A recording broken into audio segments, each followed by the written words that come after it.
So in the previous lectures, okay, consecutive lectures, we have been discussing about the thermodynamics.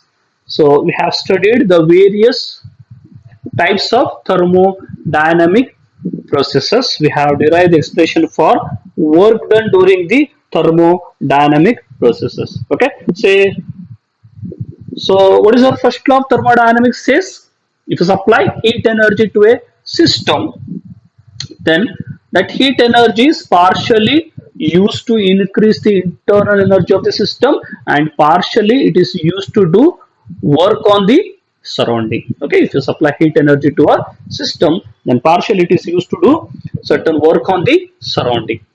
So the first law of thermodynamics is based on the law of conservation of energy. Okay, but it doesn't use the direction of flow of heat.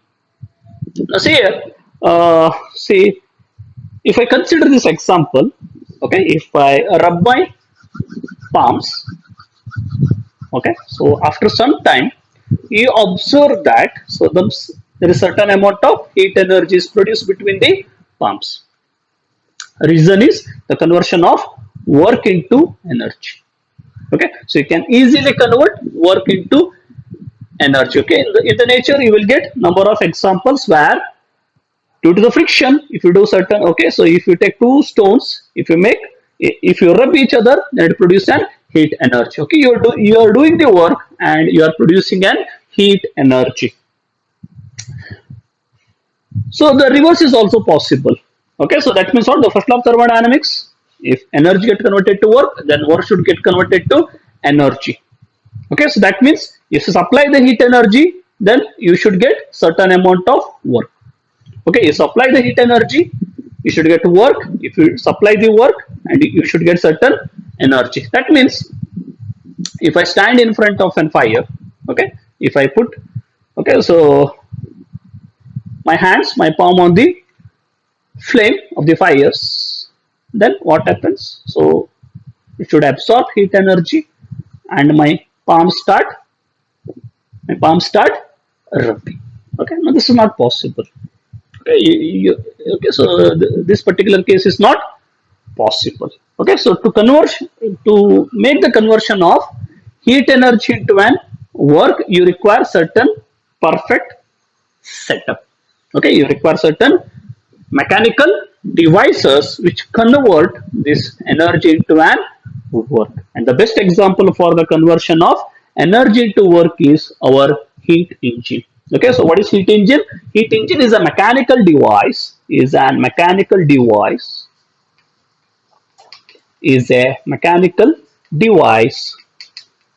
which which convert convert heat into work, which convert heat into work. The conversion of heat energy into work take place. Okay, it converts heat into work. Okay, so in our particular, okay, so discussion of thermodynamics, we are mainly focused on a particular type of engine given by Sadi Carnot in 1824, a greatest engineer during that time.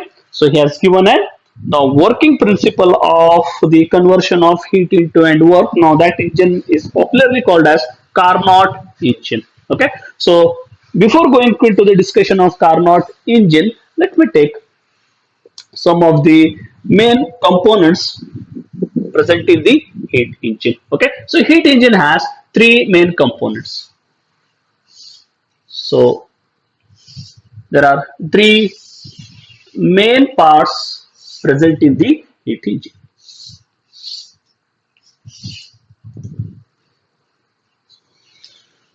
Okay, so this is the first one. This is called heat reservoir. So this is your first part. Heat reservoir. It is always maintained at the temperature T1. Okay, then this is the cold reservoir. Cold reservoir. It is always maintained at the temperature T2. Okay, so here you can see here. So this is cold reservoir. This is hot reservoir. That means what? The temperature T1 should be greater than T2. Okay, so you know that heat flows from hot body to cold body. Okay, so and the heat flows from hot body to cold body. In between now certain substances are there, certain components are there, certain parts are there which convert some amount of heat into work. Now that part is called working substance. Okay, so heat reservoir is there, cold reservoir is there. In between heat and cold, some amount of heat energy is get converted to work. Now this is done by working substance. So this working substance, okay, so this working substance removes certain amount of heat energy Q1 from the cold reservoir.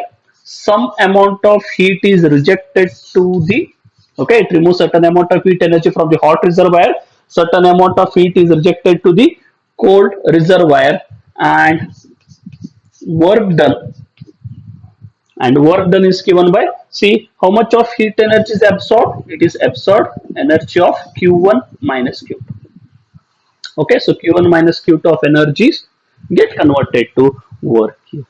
Okay, so before I am going for the, okay, explanation, let me take the schematic diagram of an heat engines. Heat engines have three main parts. One is hot reservoir, working substance, cold reservoir. Okay, so what is hot reservoir? What is reservoir? Reservoir means what? See, water reservoir. That means you have large amount of water.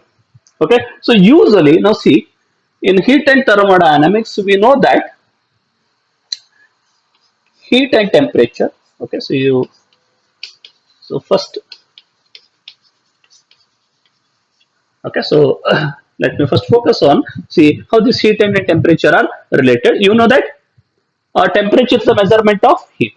Temperature is a measurement of heat. Let me compare heat and temperature as the quantity of water and the level of the water. Okay, if you take water, let me take some amount of water in a beaker. Okay, let me take some amount of water in a beaker. Okay, so this is water. Okay, so water in a beaker. See, I comparing water with respect to the amount of water. Let me compare amount of water as the amount of heat. Okay, for the sake of discussion, okay, let me take an example of water in a container, and for the sake of explanation, let me assume that amount of water is nothing but some amount of heat present in the container, and the level of the water is, and level of the water level of the water, let me compare with temperature. What is temperature? It is the measure of heat. Okay, so here's the level of the water, it measure of the amount of the water. If the amount of the water is more, then level of the water is also more here. Okay, so if you remove certain, okay, so what happens if this is a body has got certain heat energy.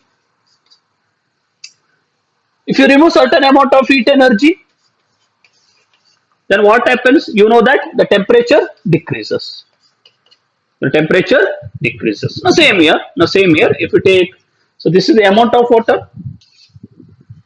Okay, and this is the level of the water. So level of the water indicates the temperature, and the amount of water indicates heat. Okay, if you remove certain amount of water here, okay, if you remove water from the container, then what happens? Very simple, your level of the water also decreases. Okay, if you remove certain amount of water from the container, so level of the water also decreases. So if you remove certain heat energy from a container, so the temperature of the container decreases. Are you getting me?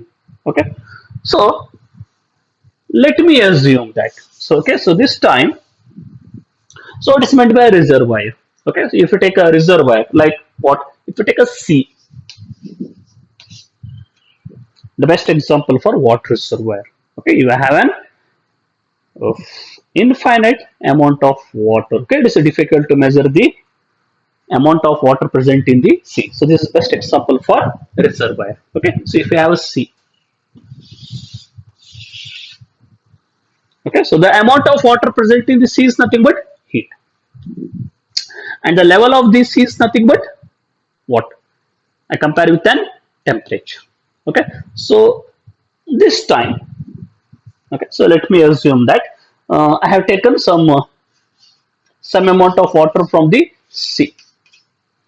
Okay, I am removing one bucket of water from the sea.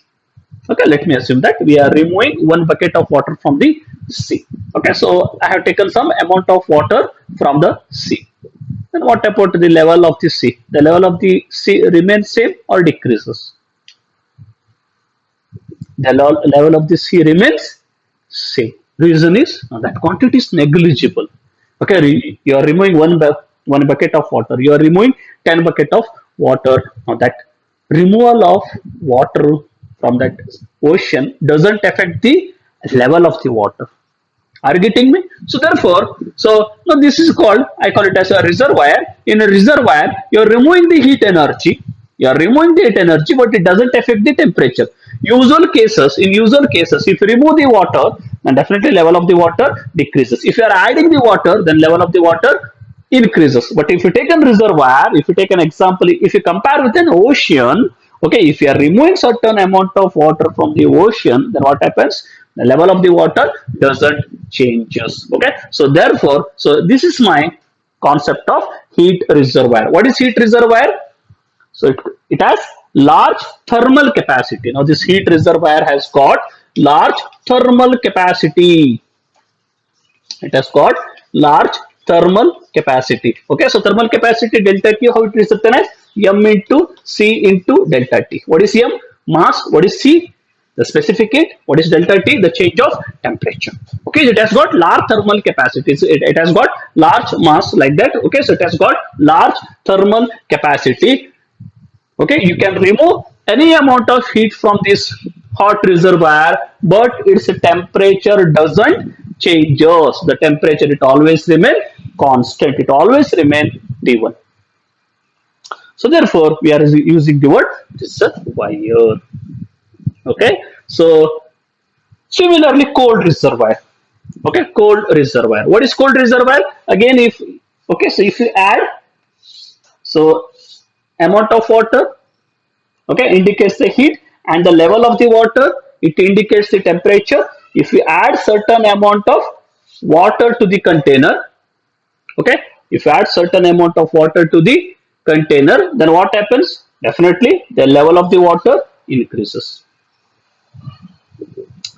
Okay, so this is not true. This is not true in case of reservoirs. If you take a sea, okay, if you put one bucket of water in the sea, then what happens? The level of the sea increases? No, it almost remains same. Okay, now that adding of one bucket of water to the sea is negligible. You can't get any tsunami type like that. Okay, so therefore, so they are called, so just compare cold reservoir with an sea. Okay, so you're adding certain amount of heat energy to the cold reservoir, so its temperature should increases, but as it is in a reservoir, the adding of heat energy to this reservoir doesn't affect its temperature. Its temperature remains same. Its temperature always remain T2. Okay, so what is hot reservoir? Hot reservoirs are the components. See, in the higher studies, you will go into study detail about these components. Okay, so our focus is only on the block diagrams. The general working principle of heat engines. When you go to your bachelor degrees in engineering or BSc, you are going through the components which are present in this heat reservoir and cold reservoirs. Okay, heat reservoir is an, I am showing the block diagram, but this block diagram contains many parts there. Okay, this total parts which make this material having the high thermal capacity. Okay, they have certain substances which produce the infinite amount of energy, a finite amount of energy. Okay, so it may be like oxygen and petrol. They mix it. Okay, so mix in a certain part in the hot reservoir and it produces a heat energy, continuous flow of heat energy there. Okay, so this is a heat reservoir. What is heat reservoir? It is a material, it is a component. Okay, so these are the parts of an heat engine which produces Okay, so which are having the high thermal capacity, and they continuously supply heat energy to the working substance, but the temperature remains T1. What is cold reservoir? Cold reservoirs heat energy from the working substance. Okay, so the materials again having the high thermal capacity. Okay, so it continuously absorb the heat energy from the working substance, but still a temperature remains constant. The temperature always remain T2. So next is the third important part is the working substance. Okay, again your working substance contains certain material. It is fitted with a frictionless piston like that. Okay, you will go into study in higher classes. So this is our working substance. The working substance which convert some amount of heat energy.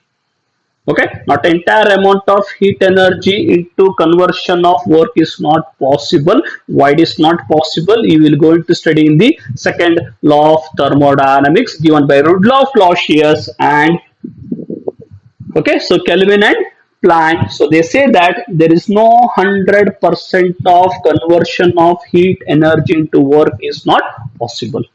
Okay, so this is impossible to convert entire amount of heat energy into an work. Some part of energy is always present. Okay, and that amount of heat energy is rejected to the cold reservoir. Are you getting me? Okay, so we will study in the detailed manner in the next consecutive lectures. So here entire amount of heat energy is not get converted to work, only the partial. How much of energy is get converted to work? Q1 minus Q2. Are you getting me? So an amount of energy, that is Q1 minus Q2, is get converted to work. Okay, so this is the block diagram of heat engine.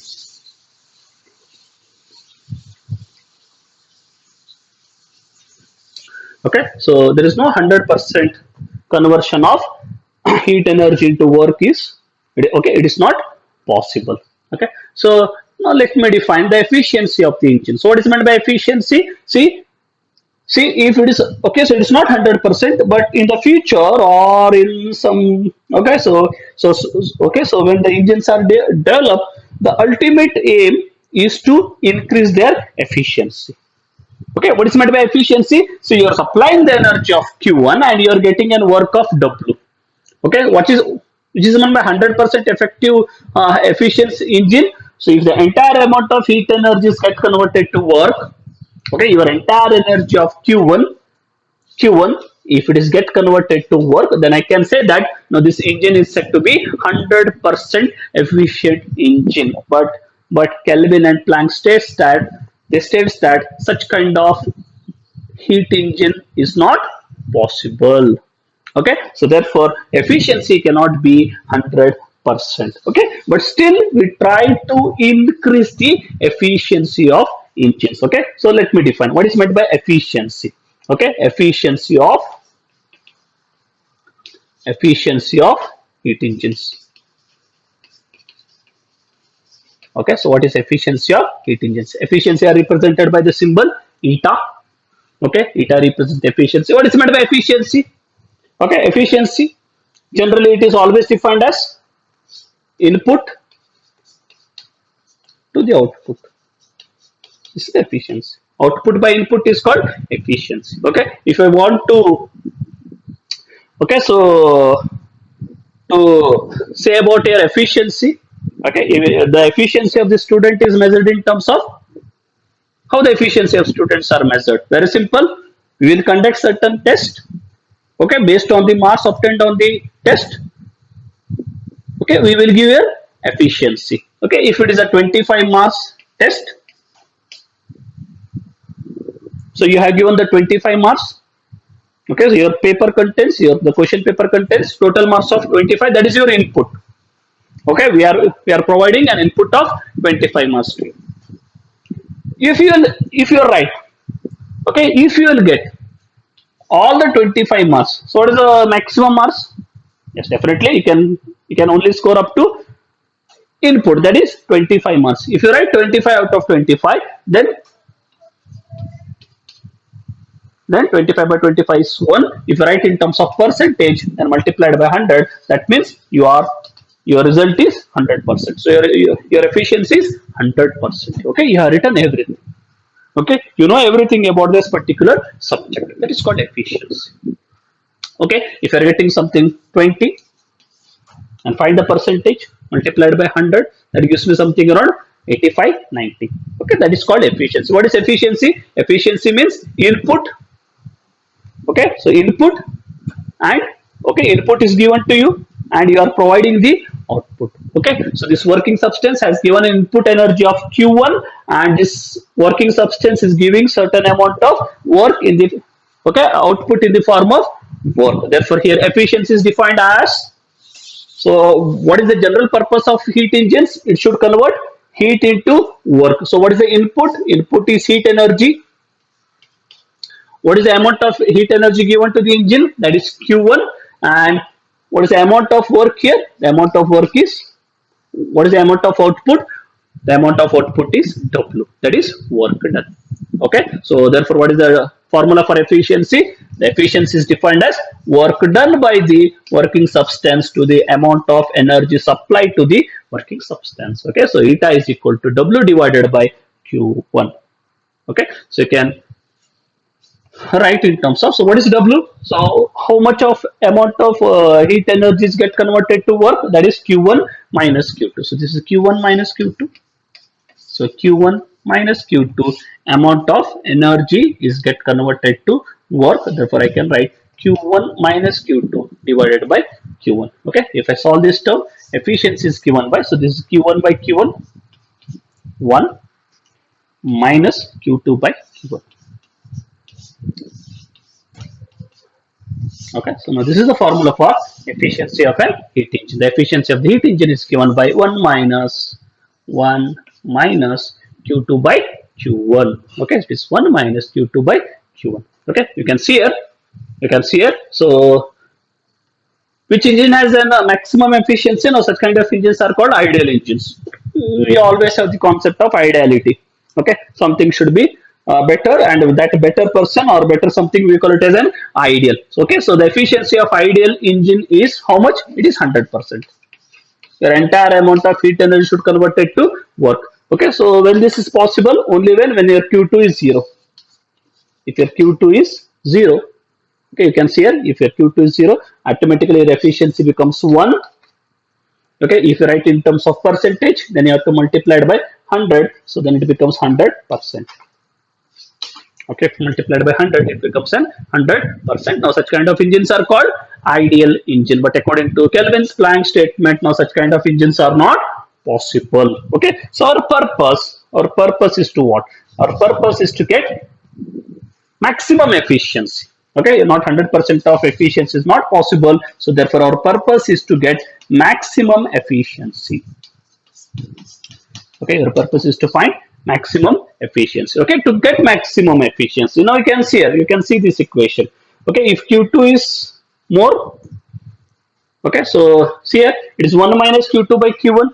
Okay, so the efficiency, the maximum efficiency is 100%, but it is not possible to get 100%, but somehow we have to make a maximum efficiency. If you want to make the maximum efficiency, then this term should be less. Okay, if this term is more, then 1 minus this term become less, therefore this term should be less. Okay, if I want to make this term less, then what we have to do? Very simple, your Q2 should be what? Your Q2 should be small. Okay, your Q2 should be small as possible.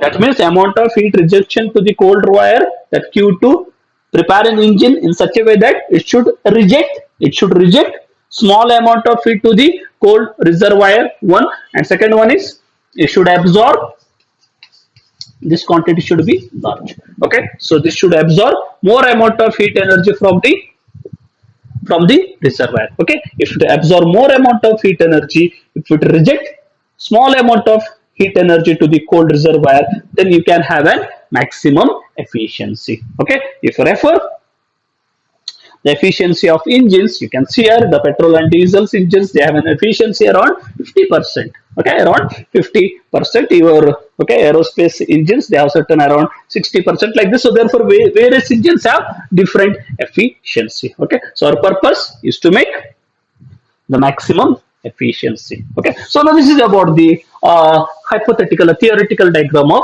heat engines. Okay, now come to the working of heat engines. How? Okay, so how theoretically? Okay, so how we can convert an energy into an work.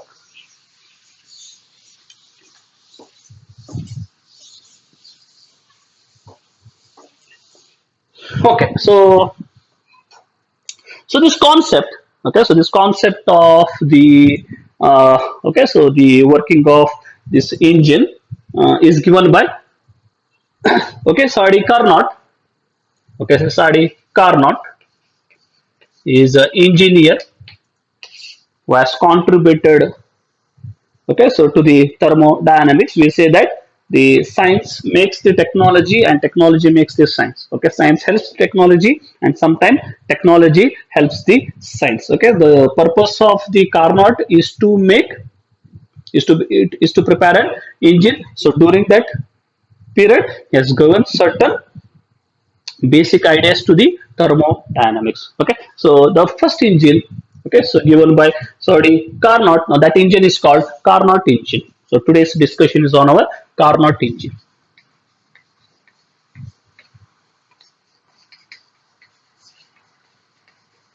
Carnot engine. Okay, so it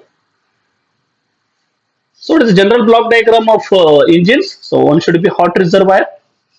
So temperature should be T1. Second is the working substance. Okay, next is the cold reservoir. The temperature should be T2. Okay, so this process should be continuous. It should remove Q1, it should reject certain Q2, and certain amount of work has been done. Okay, so Carnot says that now this should be okay. So it is not a single process. Okay, once the working substance remove heat, then it rejects to the cold reservoir. Again, it has to return back. Okay, this is a working substance. Okay, so one time it interact with an hot reservoir, it removes the heat, then it goes to the cold reservoir, it rejects the heat. Okay, during that time it has to convert some amount of energy to work, then again it has to return back. Okay, again it has to come back to the hot reservoir, again it should interact with the hot reservoir. So it is not a single process, it is not a single process, but it is a cyclic process. Okay, it is a cyclic process. See, first it comes with an interaction of hot reservoir, then work, then cold reservoir. Again it has to goes back to the same person with an hot reservoir. So it is not a single process, it is an cyclic process. So Carnot says that, see, so to conversion of heat into work, you require certain cycles. It is not a single process, it has to undergo certain cycles. Okay, what type of cycles here? Now see here, first you can see that, so this material should absorb the heat from the hot reservoir. Okay, so during this transmission it removes certain amount of heat energy, but its temperature should remain constant. The temperature should remain constant. The process take place, but its temperature remains constant. Now such kind of process is called isothermal process. So during this interval, that means what, the engine should undergo isothermal process. Now similarly, if you look at here, okay, if you look at the second part, so again heat energy is rejected to the cold reservoir, but during this process, your temperature should remain constant. That means what? Again, there is isothermal process. Again, you have the one more isothermal process. Okay, so this is first isothermal process, and here is the second isothermal process. The working substance, the absorption of heat from the hot reservoir. During that process, its temperature remains constant. Similarly, the working substance should remove heat to the cooled reservoir. During that interval also, your temperature remains constant. So this is an isothermal process. Okay, so if I okay look at the particular discussion here, then I should have two isothermal processes. Okay, but again if I okay, so goes deep into this processes here. Now you can see that here is the isothermal process. During that time, your temperature is T1, and at the second isothermal process, your temperature is T2. Okay, so you know that the T2 is less than T1. Next, again this repeats here. Again the isothermal process start, where temperature is T1. So again this isothermal process take place where temperature is T2. You are moving from higher temperature to low temperature. Then you are moving from lower temperature to higher temperature. Higher temperature to lower temperature is understood because it flows from higher to, the cycle goes from higher to lower. But next time you are going from lower to higher. Okay, so your temperature should change from T2 to T1. So during isothermal process, the temperature doesn't changes. That means what? In between these processes, there are certain processes which make the change of temperature. Are you getting me? There is some other processes are there between two isothermal processes. There are certain processes which changes the temperature from T2 to T1 or T1 to T2. Okay, so Carnot goes for, okay, so in depth of this engines, this working principle of the engines, and finally he has given the fine working principle of Carnot engine. According to Carnot, he says that now this engine undergoes some cyclic processes, okay, where this one cycle contains four processes. This one Carnot cycle contains four processes, two isothermal process and two adiabatic process. Okay, to make one conversion of heat into work.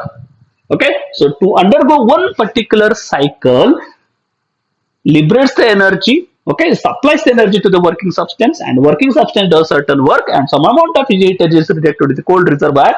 During this one particular process, one cycle is required, and that one cycle consists of two isothermal processes and two adiabatic processes, and this complete cycle is called Carnot cycle. Okay, now this complete cycle is called Carnot cycle. Okay, let me go into the detailed discussion of Carnot cycle, Carnot engine, and this Carnot engine, the working of the Carnot engine as one cycle.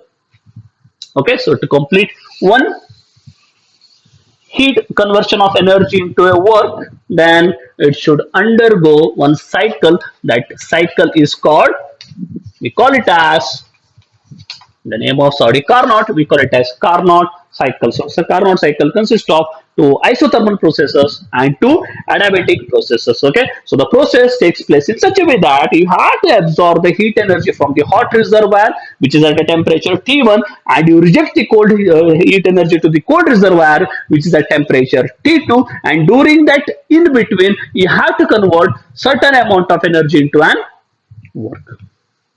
Okay, so let me discuss one by one. What does this Carnot says? Carnot says that you should have the four steps here. Okay, there's a four-step process, and these four steps are called Carnot cycle. In the step one, okay, in the step one is isothermal. Okay, so the first material should undergo isothermal expansion. Okay, so this first is the isothermal expansion. The first step is, okay, the step one. So this undergoes isothermal process. Okay, so what type of isothermal it is? Process means here it should expand, isothermal expansion. Okay, so according to Carnot cycle, you should have, okay, it's an hypothetical engine. Okay, the working engines are based on this hypothetical engines. It contains certain basic parts which make okay, technical background these engines. But hypothetical engines means what? Where you are taking only the block diagrams. You are taking the core discussion of the cycles here. Okay, the engines here. So in the step one, isothermal expansion. Now here, how many parts are required? See, number one, you always require, so you have some working substance. Okay, you have a working substance. You have to take this working substance in a container. So this is your container. Okay, this is your container. So fitted with an frictionless piston. Okay, so it should be fitted with a frictionless piston. Why this frictionless? Now see here, this Carnot cycle is a reversible process. Your process should be reversible. You know that there are two types of process. One is the reversible process and second is the irreversible process. Okay, one you have the reversible process and second is the irreversible process. What is the reverse? What is meant by reversible process? Now see here, so this is your system. Okay, now this is your system. And okay, so the matter under study we call it as system, and second one is the other than the matter we call it as surrounding. System and surrounding, they should interact. In thermodynamics there is an interaction between system and the surrounding. Okay, so what is meant by reversible process? Reversible process means what? If okay, during some time if delta Q is the amount of heat given to the system by the surrounding, okay, at some instant of time, after certain time, if the same heat energy is given to the system by the surrounding, okay, so there is an exchange of heat energy between the system and the surrounding. Heat or work, whatever may be, there is an exchange of system heat energy between the system and surrounding. At some time, system supply heat energy to the surrounding delta Q. At some other time, if the surrounding supply delta Q amount of heat to the system, if that is same, okay, you can see that after certain interval, if I look at the energies of system and surrounding, that remains same. They are unaffected. Now such kind of process are called cyclic process. If your initial state and final states are same, then I call that process as what? I call this process as the cyclic process. Okay, are you getting me? So ice, if you heat the ice, it gets converted to water. Okay, so therefore the heat energy supplies from system to surrounding. Again, and then next you take the heat energy from the surrounding to the system. Okay, then if you remove the heat energy from the water, then water gets converted to ice. Okay, so this is a cyclic process. Okay, the material return back to its initial state. The initial conditions, the initial state of the system and the surrounding, if they remain same, then they are called cyclic. They are called reversible process. Are you getting me? What is reversible process? If your initial, okay, if the interaction between system and the surrounding takes place in such a way that if the system and surroundings are in the initial state, okay, initial state, then such kind of process are called reversible process. Okay, and what is meant by irreversible process? Irreversible process means, now see, the system has given certain amount of heat to the surrounding, but the surrounding doesn't give the same amount of heat to the system. Okay, that means what? In that case, your system and surrounding, they don't have the initial conditions. Okay, they are not in the initial state. They are not having the initial conditions. Now, such kind of processes are called irreversible processes. Okay, they are called irreversible process. Okay, system gives the heat energy to the surrounding, but surrounding doesn't give the heat energy to the system. Okay, so system gives the heat energy, but surrounding energy doesn't give the heat energy to the system. And I call that process as an irreversible process. Okay, irreversible process take place when there is, okay, so mainly the irreversible process take place when there is introduction of friction. Okay, when there is the introduction of friction. Are you getting me? Okay, so when the system, so you are rubbing your hands. Okay, you can see here, you rub your hands. So the heat energy is produced. Reason is the friction. Okay, so the friction comes into this picture and certain amount of energy, the work get converted to energy due to the friction. So this is an irreversible process. Reason is, if you supply certain heat energy to my palm, then it doesn't make work here. Okay, so this one is possible. If you make a work, then the production of energy is possible. Okay, if you take two stones, if you make the friction between them, if you rub each other, then definitely it produces heat energy. Okay, but if you supply the heat energy to the stones, then they doesn't rub each other, they doesn't oscillate each other. So therefore, the reverse is not possible. So such kind of processes are called irreversible processes. Are you getting me? So in the nature, you can see the two types here. One is reversible and second is the irreversible process. And the Carnot cycle is a reversible. It should be a reversible. Okay. So after one cycle, the system and surrounding should be in the same state. Your the hot reservoir, the cold reservoir, they should be in the same state. That means they should have the same pressure, same volume, same temperature. Okay, so before the cycle and after the cycle. Okay, so this is a reversible process. So therefore, so let me take an okay, working substance here. So this is your working substance. Okay, so it may be fluid, it may be gas, it may be liquid. So this is the working substance, and this working substance is placed in a container fitted with a frictionless piston. Why the frictionless? If there's a friction, then there's a wastage of energy. Then automatically I can't say that it is a reversible. So it automatically it becomes an irreversible process. Therefore, so try to have the less friction. Therefore, we are taking the frictionless piston. Okay. So this container has, so these walls of the container are highly insulated. They are the insulated. Okay, so this is an insulation part. So insulation, bad conductors, they doesn't allow the heat to flow through it. Therefore, this heat energy doesn't, okay, so it cannot move outside, okay, from the walls of the container, because the walls of the containers are perfectly insulated. Okay, so this is the base part which is conducting.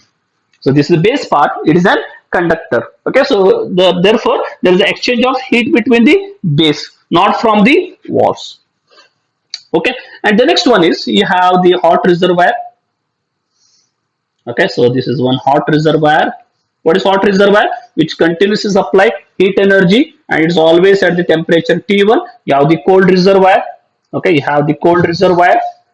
So what does the cold reservoir do?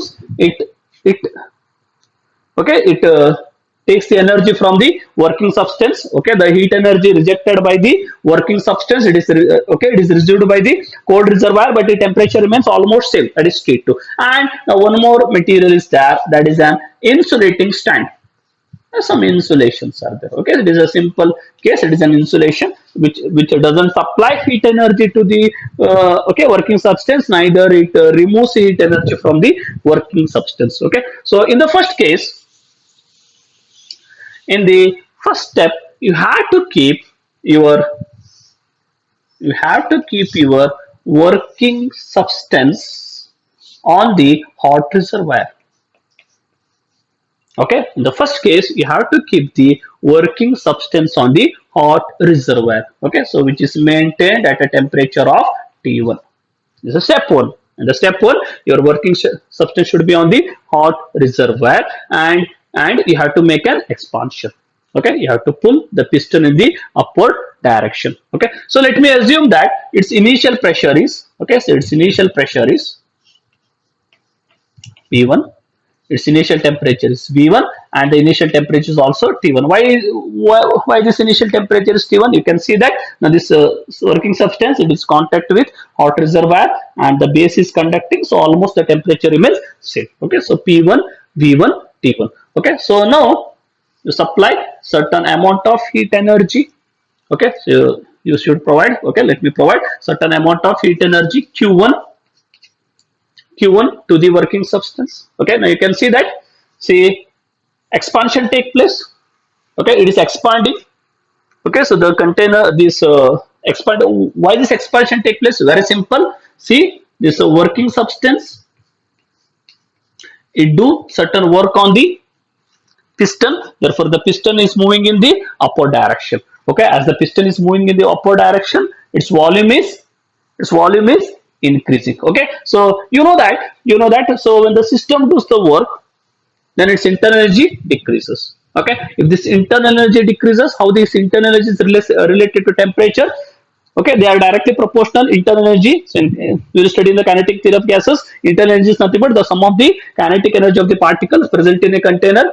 Okay, so when the system do certain work on the surrounding, so there is a work comes from the internal energy. Okay, you can see here, so there is slightly fall of temperature. Now see, before doing work, so what is the temperature of working substance and the hot reservoir? Both are having the temperature of T1. Okay, so when the expansion take place, so expansion take place in such a way that what type of process it should obey? Quasi-static process. as I already discussed in the some subsequent lectures, where the in thermodynamics, to obey the to get the perfection of this thermodynamic processes, the process should be quasi static, so it should be very slow, very slow. Okay, so this expansion take place in such a way that there is a small fall of temperature. Reason is, you see here in a so here delta W, it comes from the change of internal energy. If the system do certain work, that work comes from the internal energy. Definitely internal energy decreases. As the internal energy decreases, the temperature decreases. Let me assume that the temperature decreases by small amount. How much it is? T1 minus delta T. Okay, so if the temperature decreases by T1 minus delta T, now you can see here this working substance is close contact with an hot reservoir. Okay, automatically the temperature of the hot reservoir becomes greater than the temperature of the working substance. Heat flows from hot reservoir to working substance. Q1 amount of heat flows, so automatically again the temperature becomes T1. Okay, you know that heat flows from hot body to cold body until the temperatures become equal. Okay, then again the expansion take place. This piston moves in the upward direction. Again there is a fall of temperature, T1 minus delta T. Okay, as the temperature falls, automatically heat energy flows from the hot reservoir to the working substance until again the temperatures become same, T1 and T2. Okay, this is very slow process. You can't see the change in the temperature. It takes place in in a such a slow manner that almost the temperature remains same. But for infinitesimally small time interval, definitely there is a change of temperature. If the temperature throughout the system remains constant, then definitely there is no flow of heat take place. But for small interval of time, definitely the temperature decreases by a very small quantity. Therefore, the heat flows from hot reservoir to cold reservoir, but the temperature almost remains constant. The temperature remains T1. Therefore, this process is called isothermal process. Okay, the process takes place here. There is a change of pressure, there is a change of volume, but your temperature remains constant. Therefore, it is called isothermal. Why it is called expansion? You can see that the expansion of your gas is, your fluid is expanding. Therefore, it is called expansion. Okay, so this is our first step. Okay, according to Carnot, you should have this first step. Okay, in the first step, it should have isothermal expansion, where at the end, okay, if I take this position as 1, this position as 2, at the end position, your pressure should be P2. There definitely the pressure changes. Okay, are you getting me? The volume changes means definitely the pressure changes. Your pressure is P2. Your volume is V2, but your temperature is T1 only. Okay, as the volume increases, whatever pressure decreases. Reason is, see, when your temperature is kept constant, okay, if there is a change in pressure, there should be change in volume, and it should obey Boyle's law. Okay, it should obey Boyle's law. What does the Boyle's law says? If the temperature is constant, then pressure is inversely proportional to volume. Okay, so during the expansion, volume is increasing. As the volume is increasing, your pressure should decreases. Okay, so as the temperature is constant, as the volume changes, expansion take place, so your pressure also changes. So the new pressure is P2, your new volume is V2, and your temperature is T1. Okay, so throughout this journey, so pressure decreases, volume increases, but your temperature is kept constant. Okay, so this is your first step. Let me go to the next step now. Step 2. Okay, so in the step 2, according to Carnot, it should be adiabatic process. Your process should be adiabatic, and it should be adiabatic expansion. The second process should be adiabatic expansion. You should have the second process as adiabatic expansion. Okay, adiabatic expansion. So in the second case, see, again, let me take the same working substance. Okay, so this time its volume becomes something. It is the step 2. Okay, so where the volume is, pressure is P2, volume is V2, and your temperature is T1. Okay, so this again, these walls are perfectly insulated. Okay, walls are the perfectly insulated, but this base is perfectly conducting. So this time, okay, so there is no, so this time there is no what? There is no hot reservoir. Okay, so there is no question of hot reservoir. Okay, so again the expansion is taking place. Okay, so here is also expansion is taking place. So still it is expansion. That means still see work is done here, but there is no exchange of heat between system and the surrounding. Okay, there is no supply of heat energy between the system and surrounding. Therefore, your delta Q becomes zero. There is no supply of energy. Delta Q is equal to zero. Then what does the first law of thermodynamics says? So delta Q, delta W plus delta U is equal to 0. Therefore, delta W is equal to what? Is nothing but minus delta U. Even though there is no supply of energy to the system, again system can do work by using the internal energy. But if the system does the work by using the internal energy, automatically internal energy should decreases. If the internal energy decreases, then which quantity decreases? The temperature decreases. Okay, so here is also system is still doing the work here, therefore its volume is increasing. Okay, its volume is increasing, the pressure is decreasing, but this time the temperature start decreases.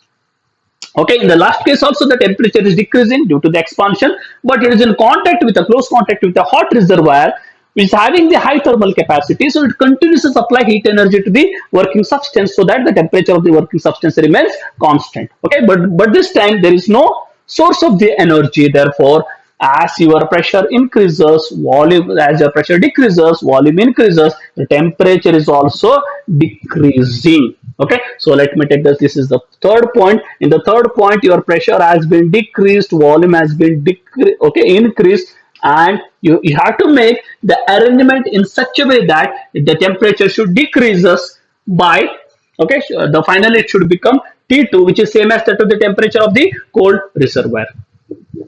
Okay, so this is the one fine picture given by the Carnot. Okay, the temperature decreases in such a way that, okay, it should remain the point 3 in such a way that at the point 3 the temperature should remain same as that of the temperature of cold reservoir. Therefore your P3, your final pressure, volume and temperature should be P3, V3, T2. Okay, so in this case your pressure is decreasing, your volume is increasing, the temperature, this time the temperature is decreasing, and your temperature decreases from T1 to T2. Okay, so decreases from T1 to T2. So the temperature has been decreased now. Okay, so let me go to the third one, step 3. Okay, so step 3. So what is step 3? So this time again it is isothermal. Your step 3 is isothermal. This time it is compression. Okay, you have to make one cycle. To make one cycle, now what one cycle means? What? Your final state should be same as that of the initial state. Your gas is expanding, your volume is increasing, but finally you have to reach an initial volume of V1. Therefore next you have to compress this one. So next is isothermal compression.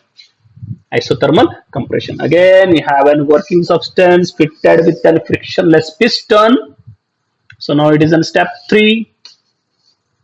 Okay, this is the step 3. In the step 3, its initial pressure is P3, its volume is V3, and temperature is T2. Okay, again here the walls of the containers are perfectly, okay, these walls of the containers are perfectly, okay, walls of the containers are perfectly insulated, and this time the base is perfectly conducting. So this time this working substance is kept on a cold reservoir whose temperature is T2. Okay, this time it is kept in a cold reservoir where the temperature is T2. Okay. In the last cases, it is an expansion. Okay, so the gas is continuously expanding. So this time you have to make the compression. So this time work is done on the working substance. In the last two cases, work is done by the working substance. This time, work is done on the working substance. Okay. So when work is done on the working substance, what happens now? This time you are compressing. You are compressing. As you are compressing, your volume decreases. As the volume decreases, your pressure increases. Okay. So this time what happens? So when work is done on the working substance, okay, as the work is done on the working substance, then delta W is equal to delta U. If work is done on the working substance, so then internal energy increases. Okay, as the internal energy increases, the temperature increases. Okay, let me assume that the temperature slightly increases by T2 and it becomes delta T. Okay, that means it is a quasi-static process. Slowly you are applying the force here. You are compressing. So as the compresses, slowly the temperature increases by small amount T2 plus delta T. As you can see that the T2 plus delta T is greater than T2. So this is a hot body. This one becomes a cold body. So this time the heat flows from working substance to cold reservoir in such that, so when it flows from this point to this point, so the heat flows from hot body to cold body until the temperatures become equal. After a certain time, small interval of time, again temperature becomes T2. Okay, so this time heat is rejected by the working substance. In the first case, the working substance absorb heat energy from the hot reservoir. In the step number 3, the working substance reject heat to the cold reservoir. So it is rejecting the Q1 amount of heat to the cold reservoir. Okay, so the temperature is T2. So in the next case also, so slowly the compression takes place. At each time the temperature increases by the small amount T2 plus delta T. Okay, T2 plus delta T. But okay, so at each time for small interval of time the temperature increases, but the heat flows from working substance to cold reservoir. Again the temperature remains constant. So throughout the journey until it reaches, let me assume that certain point 3 to 4. Okay, so 3 to 4. So throughout the journey the temperature remains constant, therefore it is isothermal. Okay, reason compression take place, therefore it is called isothermal compression. Again, it is an isothermal process. It should obey Boyle's law. As the temperature remains constant, pressure is inversely proportional to volume. So as the volume decreases, let me take this volume as V4, the pressure should increases. The pressure increases by P4, but your temperature remains same. Your temperature remains same. How much it is? The temperature remains T2. So in this case, pressure increases, your volume decreases, and temperature remains constant. So therefore it is called isothermal compression. Are you getting me? And the last step, you have to get back your initial state, that is P1, V1 and T1. Okay, so therefore again it has to undergo the compression. Step 4. Okay, so what type of compression here? So see here, your temperature should increases from T2 to T1. Okay, temperature increases means what? You have to compress in such a way that it should be an adiabatic process. Okay, if the continuously heat energy goes to the surrounding, then there is no possibility of raise of temperature. If you want to raise the temperature, that should not be exchange of heat to the surrounding. Therefore, you have to undergo an adiabatic process. Therefore, your step 4 should be an adiabatic. Should be an adiabatic compression.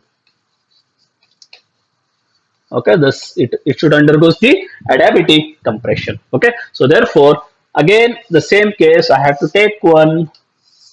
Okay, so I have to take the working substance in a container fitted with a frictionless piston. Okay, as here fitted with a frictionless piston. So your walls of the containers are perfectly conducting and your base is an okay, so walls of the containers are perfectly insulated and your base is perfectly conducting. So initial temperature is at T2. Okay, so at the step 4, this pressure is P4, volume is P4, the temperature is T2. This time again there is no okay, so reservoir. On the other side again it is an air which is an insulator. Okay, so this time if you compress, if you continuously compress the working substance, then what happens? So work is done on the working substance, therefore its internal energy increases. As the internal energy increases, the temperature increases. So when you come to the step 5, okay, so when you move from, okay, step 5, the step 5 is nothing but step 1 only. Okay, so 5 is nothing but the step 1. Step 1. Okay, so reason is you have to press, okay, you have to compress in such a way that, so finally it should attain the initial pressure, initial volume and initial temperature. Okay, as you start compressing, you can see that its volume should decreases. The volume should be, okay, you have to decrease in such a way that its volume should be same as that of the initial volume. Pressure should be same, and if you start the compression, so temperature should increases in such a manner that the temperature changes from T2 to T1. So in the last step, your pressure increases, your volume decreases, and temperature what? Temperature increases from T1 to T2. Okay, so the Carnot says that first you have to make an isothermal expansion, then you have to make the adiabatic expansion, next you have to make the isothermal compression, then you have to go for the adiabatic compression. If you make these 3-4 processes in a sequence, then in the one case you are absorbing the energy, in the some case you are rejecting the energy, and in the some other cases you are doing certain work. Okay, so finally some amount of heat energies get converted to work and some amount of heat energy is rejected to the cold reservoir. Again the system comes to the initial state.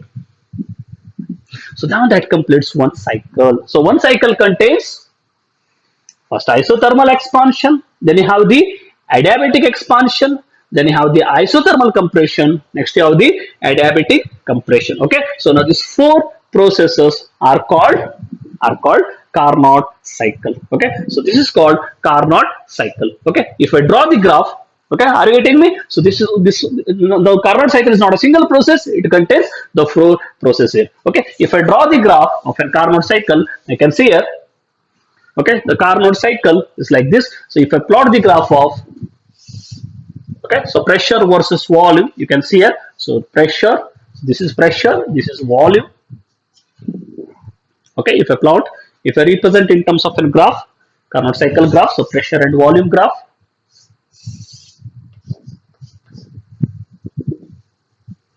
Okay, pressure and volume. Now see here, in the first case, the step 1, in the step 1, you have the pressure is P1, it may take this as 0.1, and the 0.1, your pressure is P1, your volume is V1, and your temperature is T1.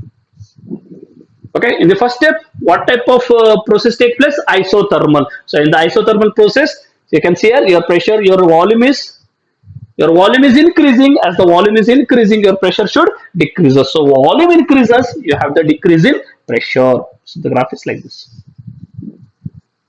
Okay, so this is the direction. Okay, so your pressure is decreasing and your volume is increasing. Okay, so your hand moves like this. Okay, so until when it reaches to the point 2. Okay, when it reaches to the point 2, your pressure is P2, your volume is V2, but your temperature remains same. Because it is isothermal process, the temperature remains constant. Okay, so next is the step 2, it moves from 2 to 3. Such kind of, what type of process it is? Expansion. Again, as the expansion, so the pressure should increases. Okay, so its pressure should increases and volume should decreases. Okay, so pressure should increases, your volume should decreases, but in such a manner that, okay, so as I said, okay, so taken the discussion on the last lecture, you see that they look like same. Okay, as pressure increases, volume increases. In the adiabatic process also, pressure increases, pressure decreases, volume decreases, but the nature, the slope of the graph is not same, because PV is equal to constant for the isothermal process, but for the adiabatic process, P will raise to gamma, where gamma is greater than 1. Therefore, adiabatic graph has more slope compared to isothermal graph. Okay, so therefore, so again I have to goes like this, but this graph should have more slope compared to isothermal process. Okay, so like this.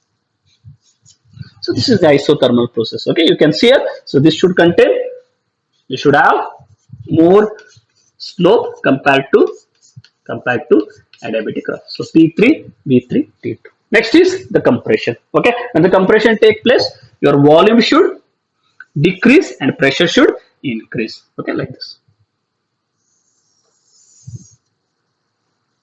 Okay, if my you see both are isothermal process, therefore this and this slope should be same. Okay, my diagram is correct, then it should be same this one. So 3 to 4, what type of it is? It is adiabatic, so it is isothermal compression. As the compression take place, your volume is decreasing and your pressure is increasing. So when it reaches the point 4, so it should have the pressure as P4, volume as V4. As it is isothermal process, the temperature should remain constant. And the last step, when you go from 4 to 1, 4 to 1, okay, so if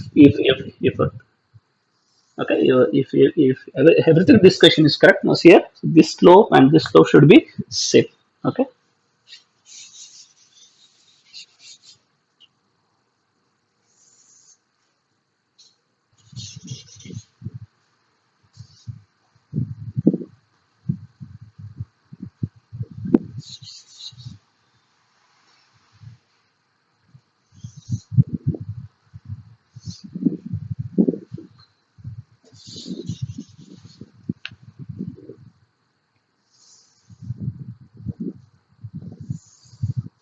somewhat it look like same. Okay, and here, so this is point number 4, that is P4. So this is B4, this is T2. So the process takes place in such a way that again it has to get back to the same, okay, point 1. Okay, so the slope should be same here.